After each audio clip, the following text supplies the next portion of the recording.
Hi, I'm Howard Winston from Cincinnati, Ohio. First, I wanted to thank you and Charlie for your sharing your time with us today. Thank you. My question is, you've repeatedly said that you see many wonderful stock ideas, but can't invest because they're too small. Given that many in the audience today have a lower dollar investment threshold... Do these stocks have names? Well said. Well, the answer to that is that we don't look anymore. We assume that there are a reasonable number of opportunities as you work with smaller amounts of capital, because it's always been true. I mean, it was over the years, as I looked at things, clearly you run into companies that are less followed as you get smaller, and there's more chances for inefficiency when you're dealing with something where you can buy $100,000 worth of it in a month rather than 100 million. But that is not because I'm carrying around in my head the names of 25 companies that we could put 100,000 in. I just don't look at that universe anymore.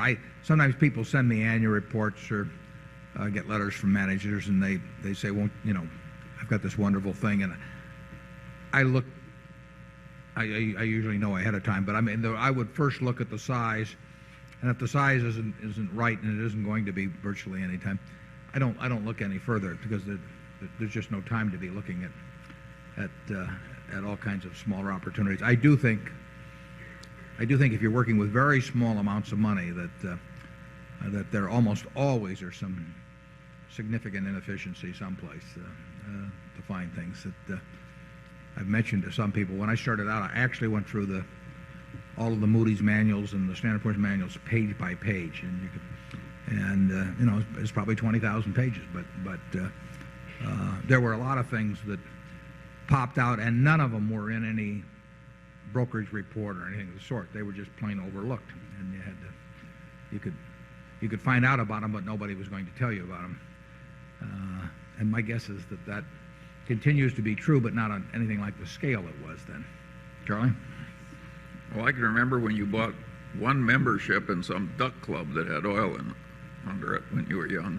Yeah, there was a company called Atlas. When you get down to one duck club membership, well, you're really scavenging for cigar butts. But not a bad cigar butt. There were 98 shares outstanding. It was the Delta Duck Club, and the Delta Duck Club was founded by 100 guys who put in $50 each, except two fellows didn't pay.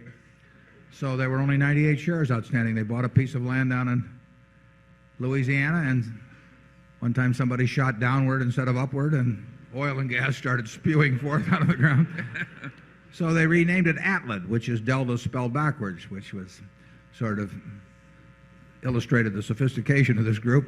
And a few years later, they were taking, at $3 a barrel oil, they were taking about $1 million a year in royalties out of the place, and the stock was selling at $29,000 a share, and it was earning $10,000 a share. No, it was earning about $7,000 a share after tax, about $11,000 pre-tax, and it had about $20,000 a share in cash, and it was a long-lived field. So, you know, I use that sometimes as an example of efficient markets, because somebody called me and offered me a share of it, and